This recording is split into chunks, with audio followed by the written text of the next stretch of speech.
10 bayan sa Cotabato Province, SGA at Maguindanao del Norte ang dineklarang malaya na mula sa communist terrorist group at local terrorist groups. Ang deklarasyon ay isinagawa kasabay ng send-off ceremony ng 34th IB sa bayan ng Midsayap kung saan naganap din ang pagsuko ng mga armas. Ang News Now sa report.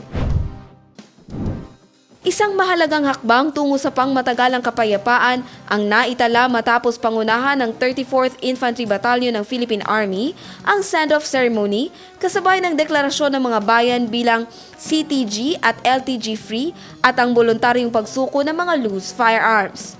Noong Enero 14, 2026, matagumpay na isinagawa ng 34th Infantry Battalion 1st Infantry Division ng Philippine Army ang send-off ceremony at ang formal na deklarasyon ng 10 bayan na malaya na mula sa communist terrorist groups at local terrorist groups.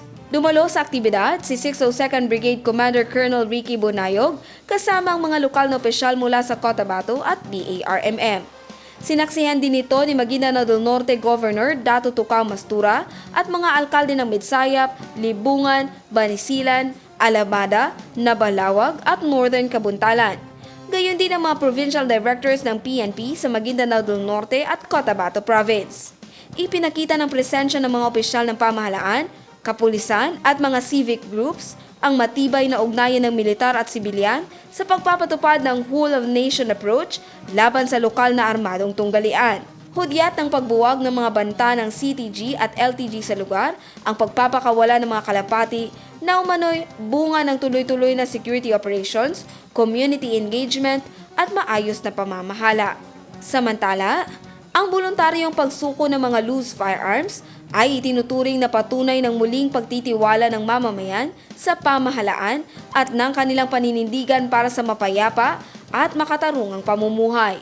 Pinarangalan din sa send-off ceremony ang 10 taong serbisyo at sakripisyo ng mga tauhan ng 34th Infantry Battalion sa saklaw ng 602nd Brigade, mga pagsisikap na naging susi sa pagpapanatili ng kapayapaan, proteksyon ng komunidad at pagsuporta sa mga programang pangkaunlaran.